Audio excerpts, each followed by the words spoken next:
My aim isn't to push particular brands. Instead, I want to empower consumers like you and me to navigate the beauty industry with confidence.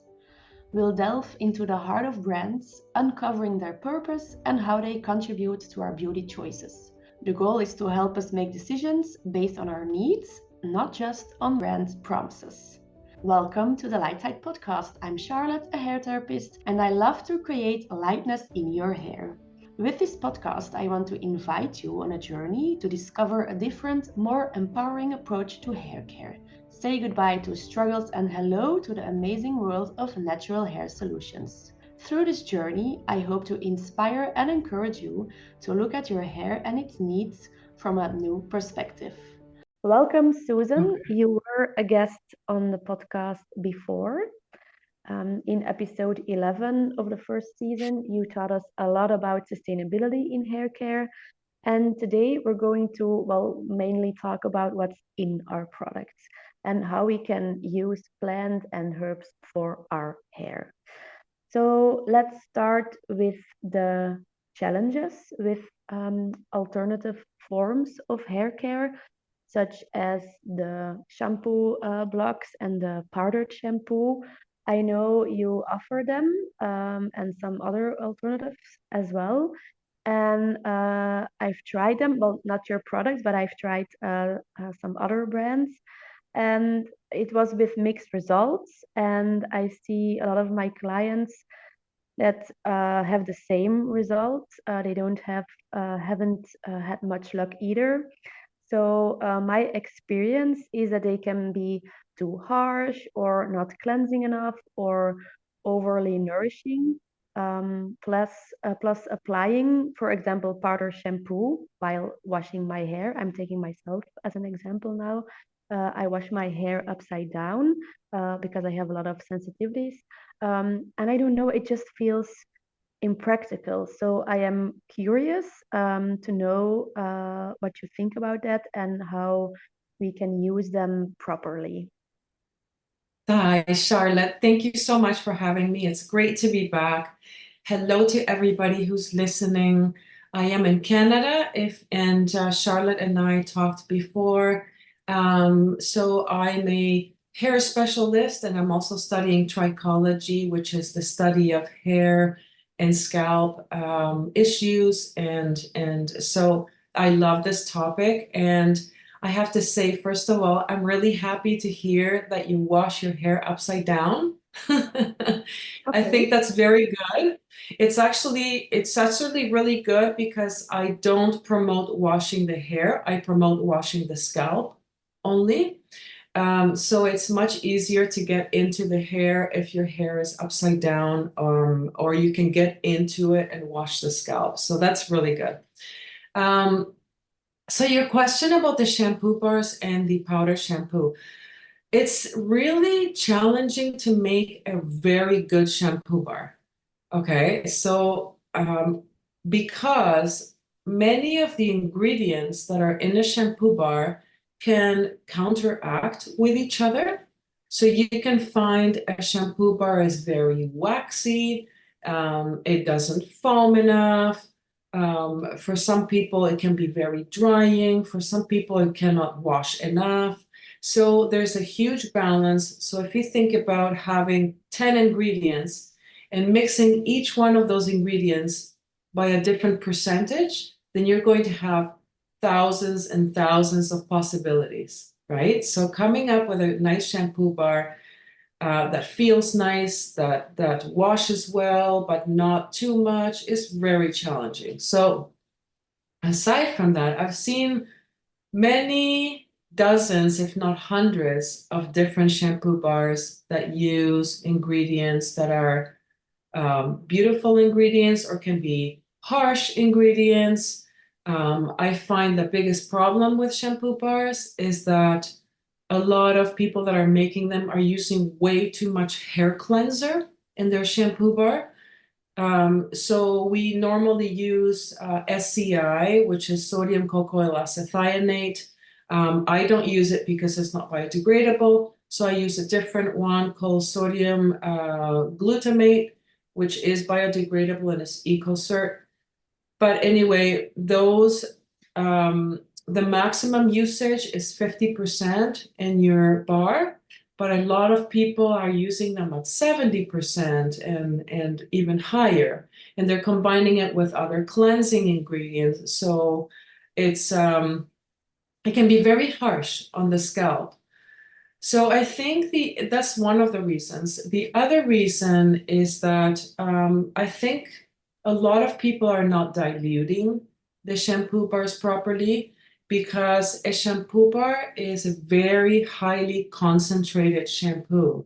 So it's basically the same thing that you would see in a big plastic bottle of shampoo minus the water, but it's all packed down into this puck, into this stone. And in order to use it properly, you have to dilute it a lot. Um, what I recommend is having a bucket or a little pail of water and using that to dilute it and rubbing it and dipping it until it is diluted enough that you can just reach underneath in your scalp and wash your scalp with it and then just rinse everything off. So it's a different method, and I think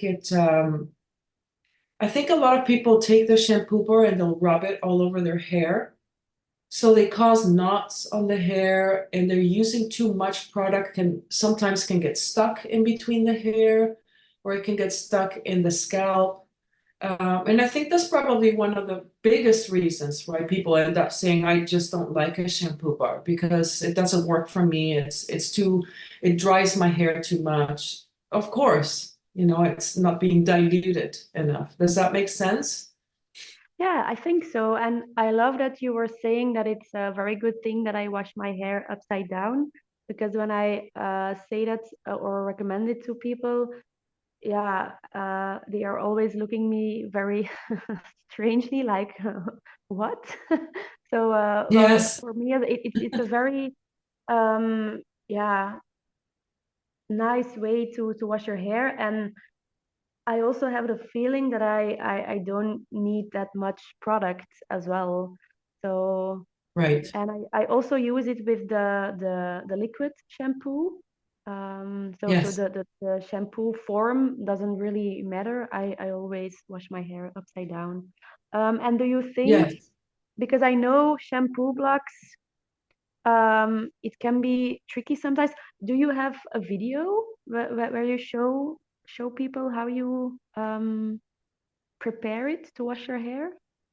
Well, I have an older video that I do share of how I wash my hair with a shampoo bar. I have a few of them that I've shared on Instagram where I tell people, you take your shampoo bar, you wet it, you foam it, and this is how you wash underneath your hair, and then you wash everything off. So I have shared a couple of videos. I posted one recently, only a couple of weeks ago, because I was trying to tell people that the best way to wash their hair is to condition the lengths of your hair first. So you put conditioner on your hair, and that goes to protect the hair so that it doesn't absorb so much water. Because the hair will expand when it absorbs too much water, and then it will shrink down when it's dry and expand and shrink. And this causes high growth fatigue, and it can make the hair very frail and very fragile and break it. Um, so in this video that I showed, I was telling people how to condition their hair first and then wash just by reaching underneath or upside down and washing their scalp. And then you rinse everything off and your hair will never look dry, ever. It really protects the hair to do that. So, um, and you were mentioning also about the powdered shampoo Yeah. because I have a powdered shampoo that I make and I love it. It's one of my favorite products, but it's basically just a powder. You add it to a cup, then you add water, and then you mix it. So you can add it in portions to your hair and it foams up beautifully for those who like foam. Some people don't care, but some people really like the foam. And then it just rinses off on the hair and that's it. So I like it. It's very nice to use. Yeah, I'm excited to try it someday. I think I'm going to play. Oh my God. I think I'm Come to going to Canada. Come play. to Yeah, Canada and yeah, I will, sure. we Hop can on a wash our plane. hair together. Yeah. Well, I actually really love, yeah, America and Canada. We went to the Niagara Falls one time, but it was on a Yes. holiday and it was very, very crowded. So I didn't like that part of Canada. But Yes. I'm really curious to see the nature and yeah, travel further up. But yeah, with two small children, I'm not sure it would be Yeah, feasible. oh, that's But right. yeah. But We well, can I look can after them and you go and travel. yeah, I will send it to the universe and we will see what's possible. But yeah, I can place an order sometimes and then I can try it Yes. then also. But it's not the same as the Ayurvedic shampoo powders.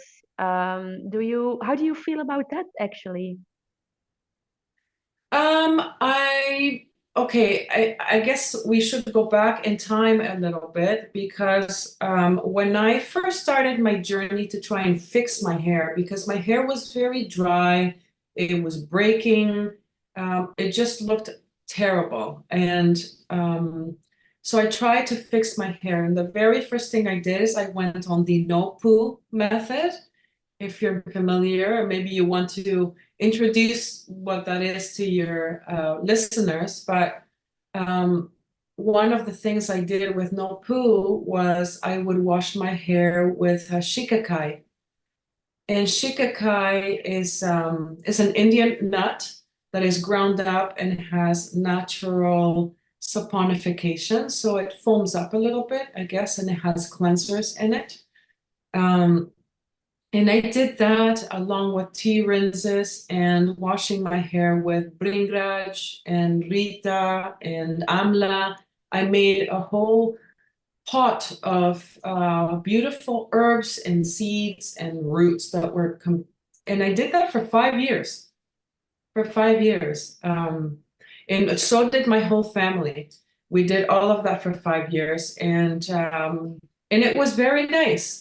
It made a mess of my shower because everything was brown, and some of these dyed the floor on my shower a different color. But it was a very nice experience. And it wasn't until one of my daughters started having issues because she has such thick, thick hair that she just couldn't wash it properly. I had to wash it for her. And when she got older, I thought, okay, I can't do this. She said to me, my hair doesn't look great. It's not responding. I would like to go back to shampoo. But I felt very afraid to have her use some of these shampoos from the drugstore or the supermarket that come in big plastic bottles and that have terrible ingredients that are not eco-friendly. So that's when I started learning how to make shampoo. So there you go. That's my story in a nutshell. Oh wow. Well, I didn't knew that about you, and I thought you were going to say I am against it, or you have to stay away, or it isn't good for your hair, or I'm not. I Nope. wasn't expecting this answer. But Yeah. yeah, it's I use it as well in the treatments. I have some clients that are using it as well, and I say it's good, but it's not for everyone. But that's the same about the shampoo bars, I guess. It's good, Yes. but it's just not Yes. for everyone. Um, and did you use um, some techniques to apply it? Because I know you can use a brush to apply it, but some people they dilute it very much and then use a bottle to um, put it on their I scalp. tried How? I think in the time that I was doing that, I tried everything. because I wanted to be a master in the no poo method using Ayurveda, different herbs. And I tried everything. And I found the same thing as you said, that for some of my family members was easier to make the powder and just put it on their hand and scrape underneath the hair. And for some other ones, like for me, I like diluting it. So I had a cup that I used and I just put it in there and I added water and I would pour a little bit on top of my scalp and then flip my hair upside down and pour some more and rub it underneath. Um, so I don't think there is a one size fits all, and I don't think it's that we all use it the same way. But but you just have to try in different methods until you say, aha, that one worked for me. Yeah, Yes. that's true. And Mhm. we all have our expectations. We all, or Mhm. well, maybe not all, but a lot of people crave to have smooth, shiny, healthy hair.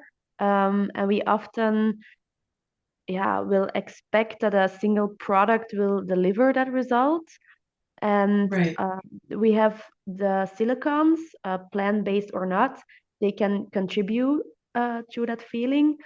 But is it a realistic way of, yeah, nourishing our hair like that? Is it environmentally friendly? What do you think about that? Um, I think it really depends on your state of mind because I find hair, just like skin, um, is a state of mind. You have to be happy with yourself. Okay. So that's the same thing that happened to me when I was doing the no poo method, using herbs and using and doing herbal rinses and all of this. I was happy at the beginning because it was new and it was exciting and it was, but after a while I thought, okay, I need something else. I need to um, I need to just try different methods. But because my background is so in tune to nature and because nature is such a big part of my life, I really wanted to connect the dots so that the products that I made were going to be as ecotoxic free as possible and as eco-friendly as possible. So I hope that answers your question. I don't Yeah. think, like you said before, I don't think it's for everybody, but it is so worth experimenting because I remember when I first started my no poo method journey and thinking, my hair is loving this. My hair was shinier, softer, and I was only using plants and herbs. So exciting. Yeah, it is. So, yeah. And do you think that we have to look closer to home for our hair care? Because yeah, the Ayurvedic herbs, it's from India. It's very far. So Yeah. I guess we have a lot of, yeah, very interesting herbs and plants in our backyards. Are we Yes. searching it too far away, you think? I think it really depends on the individual because some people want it now, they want it easy, and they will not spend the time to research, to go to stores and to look online to see who offers it locally to them. For some people, it's a big issue because it depends on your lifestyle. For example, if you're a mother with young children, or if you're somebody that is running two businesses, like me, it's difficult to try and source. But I think there is always a way to connect with your local resources and ask them to help you find, right? So, for example, I belong to a natural environmental working group that is near me.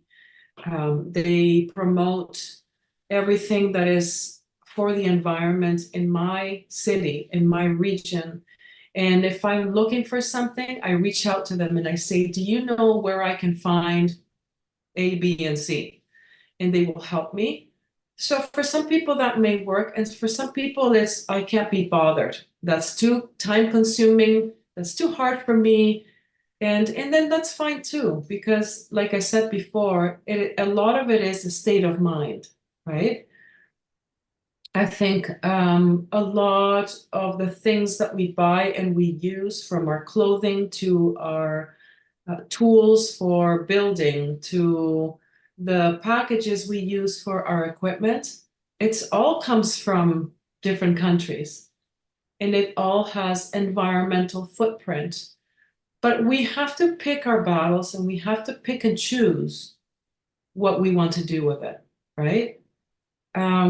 For example, I remember interviewing Dr. David Suzuki, which is one of our environmentalists. That is the biggest environmentalist in Canada. And when I interviewed Dr. Suzuki, I said to him, "Where do you start?"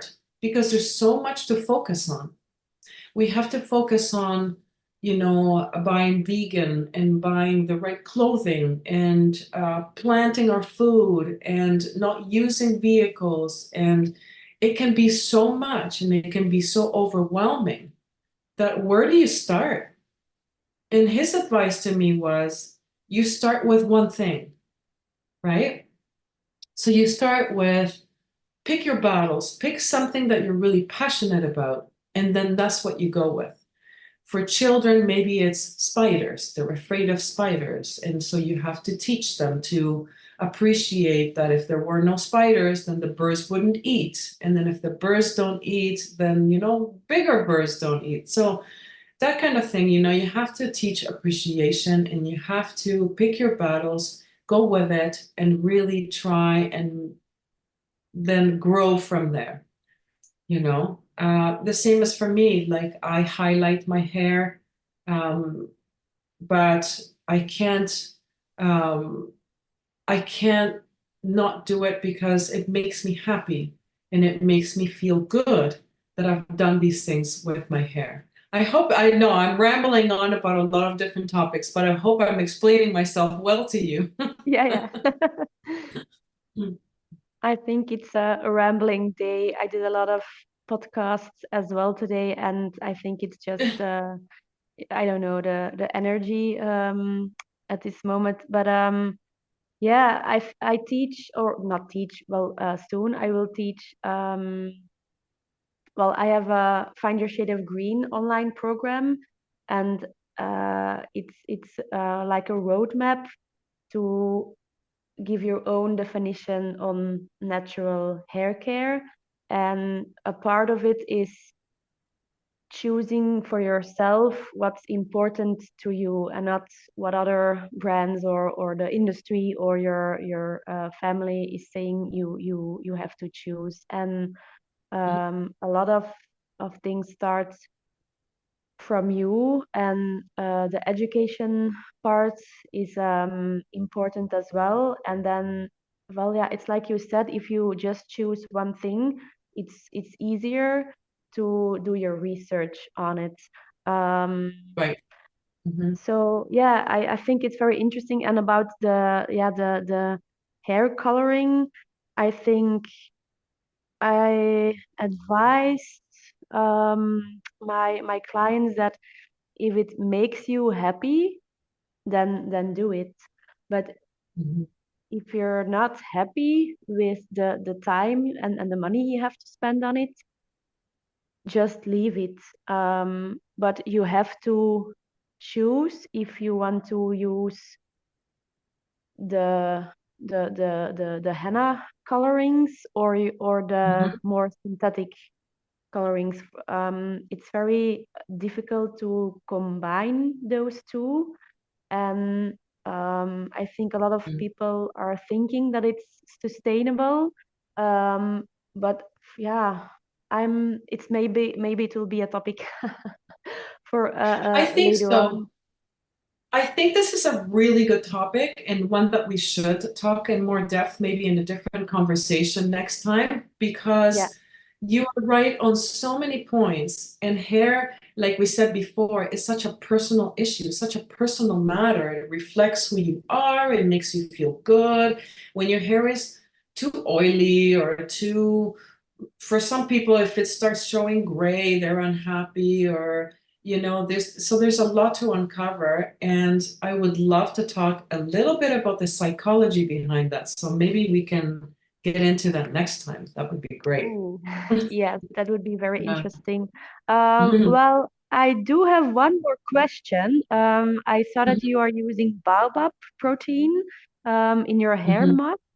Um, I don't really know about baobab protein. I do know about rice and silk protein. Is it Mhm.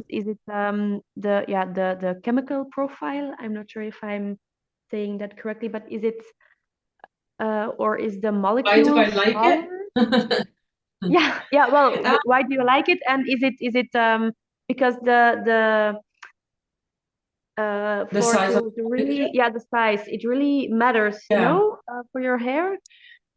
It does, but it's a lot more than that. So in hair care, there are different proteins that we can add to our products. And like you said, there's rice protein, there's soya protein, there's wheat protein, there's protein from rice. Or did I mention that? There's a lot of different ones. There's silk proteins. For those who are not vegan, they like to use the silk protein. um, I chose Baobab for my products because I had the best results with it. And yes, you are right, it has a lot to do with the molecule size, but also because of the plant structure. So if you understand the structure of hair, hair is made up of protein, but there's a lot more to hair than that. So the lipids that are present in the hair, chemical structure, there's triglycerides, there's waxes, there's phospholipids, there's cholesterol, there's squalene, there's different free fatty acids, right? There's also mineral components in the hair like iron, magnesium, copper, and lead, even lead. um, so every plant will offer different molecule structures that will benefit those things that hair is made up of. So it really depends. And you have to look at each plant's structure to see what you're trying to fix in the hair. Um, I hope that answers a little bit. I picked Baobab because, like I said, the result was just so beautiful. And I found that I almost had to mix rice protein with wheat protein to get the same effect that I had from just using Baobab. Um, and I'm not big on using ingredients that come from too far away, like baobab is an African plant. Um, but at the same time, I want it to be, I buy everything that I buy from my Canadian suppliers and Canadian distributors. I don't buy anything aside away from that. But when I tried this, it was important for me to give the hair the structure because from in my hair products, hair has to come first, and make sure my products are as efficient as possible, if that makes sense. Yeah, sure. Yeah, Hmm. and you have, like you said, you have to pick your battles. And I love it that you said Yeah. you have to look at the plant structure uh, Hmm.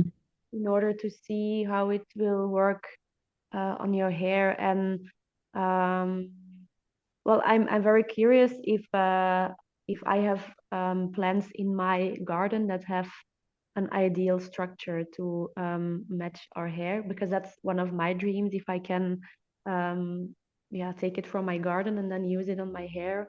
Yeah, Exactly. Yes. yeah.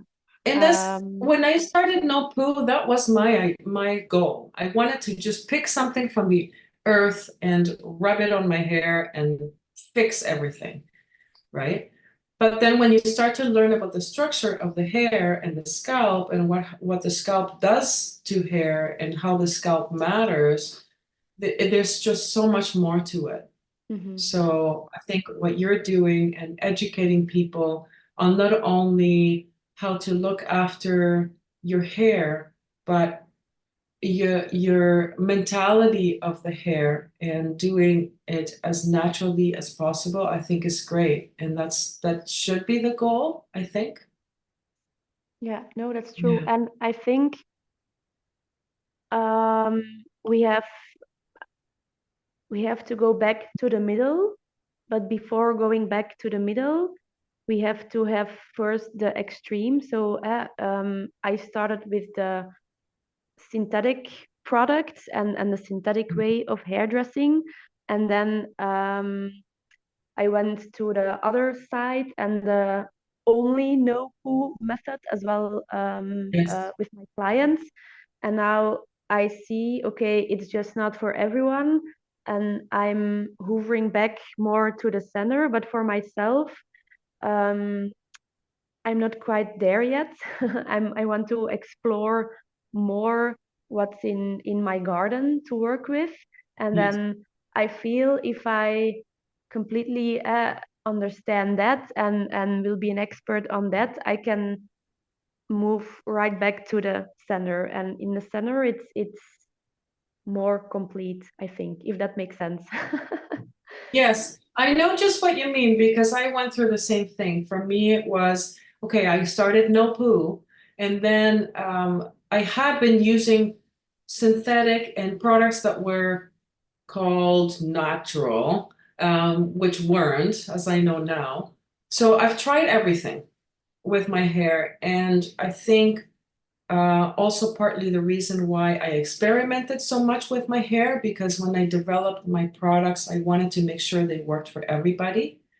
So I've done a lot of very bad experiments on my hair to make sure that I could fix it after that, you know. Yeah. Well, I have the feeling that we could talk again for hours and hours and hours. Yeah. It would be very great if you would like to come back to the show for another topic, coloring of the hair. And I would love that. That'd be great. so, Susan, I want to thank you again for being on the show today, and I would love to speak you soon. Thank you so much, Charlotte. It's been a great conversation. Let's do it again sometime. Thank you so much for listening to the Lightside podcast. There will be more episodes coming, so be sure to follow this page if you want to hear more. And please do let me know if you would like more episodes in English. It's not my native language, but I really enjoy talking about hair, and of course I can do that in Dutch or in English. To spread my message, I would greatly appreciate it if you would share this episode, leave a review or rate it, because that's the way the online cookie crumbles.